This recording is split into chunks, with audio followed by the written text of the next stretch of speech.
ജ്ഞാനം 10-ാം അധ്യായം. ജ്ഞാനവും പൂർവപിതാക്കന്മാരും.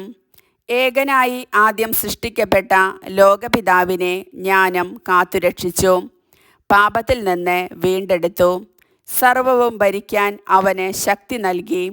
അധർമ്മിയായ ഒരുവൻ കോപത്തിൽ അവളെ ഉപേക്ഷിച്ചപ്പോൾ ക്രൂരമായി ഭ്രാതൃഹത്യ ചെയ്ത് സ്വയം നശിച്ചു. അവൻ മൂലം ഭൂമി പ്രളയത്തിലാണ്ടപ്പോൾ വെറും തടിക്കഷ്ണത്താൽ നീതിമാനെ നയിച്ച് ജ്ഞാനം അതിനെ വീണ്ടും രക്ഷിച്ചു. തിന്മ ചെയ്യാൻ ഒത്തുകൂടിയ ജനതകളെ ചിതറിച്ചപ്പോൾ ജ്ഞാനം നീതിമാനെ തിരിച്ചറിയുകയും അവനെ ദൈവസമക്ഷം നിഷ്കളങ്കനായി കാത്തു സൂക്ഷിക്കുകയും ചെയ്തു. തൻ്റെ പുത്രവാത്സല്യത്തിൻ്റെ മുൻപിലും അവനെ കരുത്തോടെ നിർത്തി. അധർമ്മികൾ നശിച്ചപ്പോൾ ജ്ഞാനം ഒരു നീതിമാനെ രക്ഷിച്ചു. പഞ്ചനഗരത്തിൽ പതിച്ച അഗ്നിയിൽ നിന്ന് അവൻ രക്ഷപ്പെട്ടു. അവരുടെ ദുഷ്ടതയുടെ തെളിവ് ഇന്നും കാണാം. സദാ പുക ഉയരുന്ന ശൂന്യപ്രദേശം, കനിയാകാത്ത കായ്കൾ വഹിക്കുന്ന വൃക്ഷങ്ങൾ, അവിശ്വാസിയുടെ സ്മാരകമായ ഉപ്പുതൂൺ. ജ്ഞാനത്തെ നിരസിച്ചതിനാൽ നന്മയെ അവർ തിരിച്ചറിഞ്ഞില്ല. മനുഷ്യവർഗത്തിനു വേണ്ടി മൗഢ്യത്തിൻ്റെ സ്മാരകം അവശേഷിപ്പിക്കുകയും ചെയ്തു. അവരുടെ പരാജയങ്ങൾ ശ്രദ്ധിക്കപ്പെടാതിരിക്കുകയില്ല. ജ്ഞാനം തന്നെ സേവിച്ചവരെ ദുരിതങ്ങളിൽ നിന്ന് രക്ഷിച്ചു.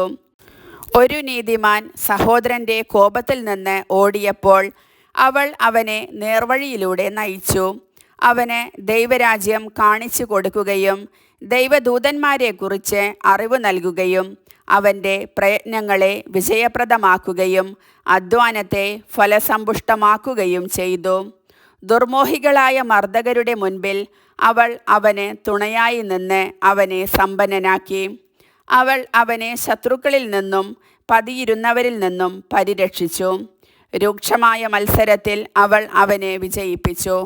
അങ്ങനെ ദൈവഭക്തി എന്തിനേയും കാൾ ശക്തമെന്ന് പഠിപ്പിച്ചു.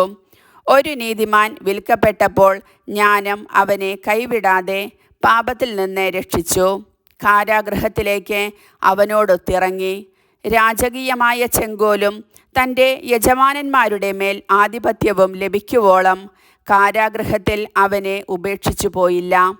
ശത്രുവിൻ്റെ ആരോപണം കള്ളമാണെന്ന് തെളിയിക്കുകയും അവന് നിത്യമായ ബഹുമതി നേടിക്കൊടുക്കുകയും ചെയ്തു.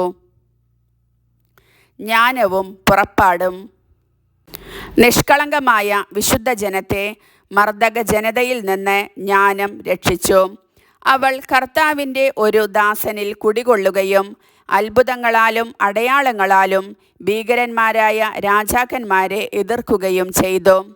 അവൾ വിശുദ്ധർക്ക് തങ്ങളുടെ പ്രയത്നത്തിൻ്റെ ഫലം നൽകി. പകൽ തണലും രാത്രി നക്ഷത്ര തേജസ്സുമായി അവരെ അത്ഭുതകരമായ പാതയിൽ അവൾ നയിച്ചു. അവൾ അവരെ അഗാധമായ ജലത്തിൻ്റെ മധ്യത്തിലൂടെ നയിച്ച് ചെങ്കടലിൻ്റെ അക്കരെ എത്തിച്ചു. അവൾ ശത്രുക്കളെ ജലത്തിൽ മുക്കിക്കൊല്ലുകയും ആഴത്തിൽ നിന്ന് മേൽപോട്ടെറിയുകയും ചെയ്തു. ദൈവഭക്തിയില്ലാത്ത അവരെ നീതിമാന്മാർ കൊള്ളയടിച്ചു.